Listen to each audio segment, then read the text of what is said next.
Hi there, my name is Megan. I am one of the new home specialists here with Epcon Communities and Clarity Construction. Welcome back to You Ask, We Answer, where I'll be answering one of our most popular questions: how long does it take to build a home from start to finish? Well, let's get to it. Well, the short answer is from the time that we break ground to the time that you're getting the key to your brand new home, it's about 5 to 6 months. But let's take a closer look at what happens during those months. Let's go ahead and break it down by phases. Once you have made all of your selections and designed your home on paper, we get started on phase 1, permitting and prep. This is the behind the scenes work. Permits, final plans, and preparing your home site. It's not flashy, but it's important. Heading to the next phase, phase 2, which is foundation and framing.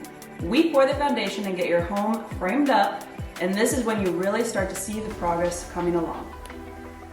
Now we're on to phase 3, which is mechanicals and inspections. Next comes your HVAC, plumbing, and electrical, followed by a round of inspections to make sure everything's safe and solid. Now we're on to the finale, final touches and walkthrough. We install final details, clean up the site, and walk through everything with you to make sure it's just right. So from start to finish, it's about a 5 to 6 month build process. But we keep you informed every step of the way so there are no surprises. If you're ready to build your dream home, contact us today.